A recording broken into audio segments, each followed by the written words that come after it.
Heals, cuts, scalds, and burns. 50 cents a box. Oh, I'd like to see a box of that. Now, in Eastern Oregon, the name of Oglesby is really well remembered, or highly remembered.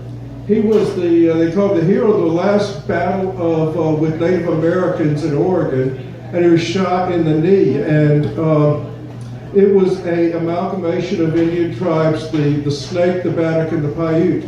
And it was at Willow Springs.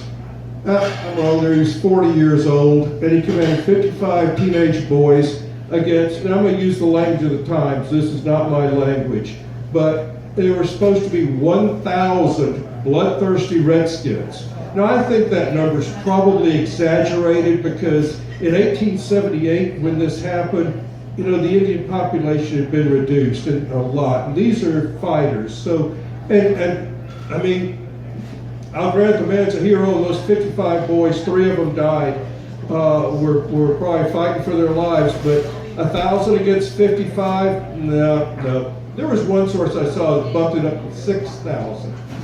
Now, the neat thing about Oglesby is he later makes a big pitch for the veterans of the Oregon Indian Wars that weren't getting any pensions then.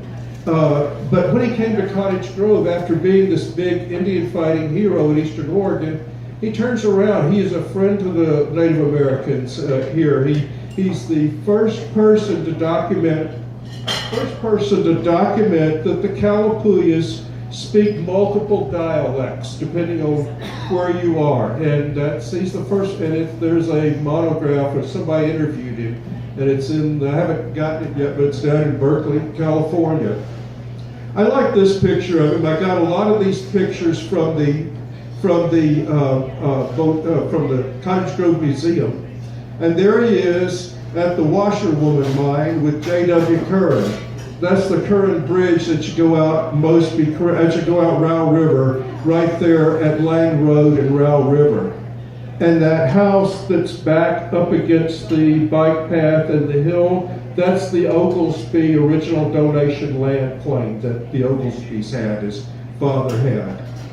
And okay, and the Cottage Grove Sentinel also relied on him to do a lot of historical work, but he was very respected. So he's in this 1917 article that has all the interesting names, a couple of them that differ from our other histories of where these names came from.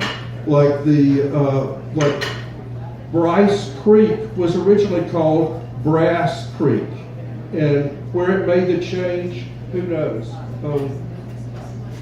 According to Dr. Oglesby, Sharps Creek was originally named Oglesby Creek, and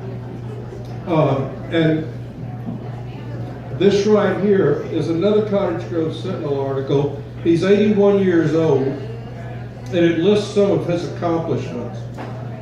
And what I love about looking at old newspapers, and by the way, if you don't have a hobby, go online and look at historic Oregon newspapers. Most all the old Oregon newspapers are online. You can search for them. You can search all kinds of ways.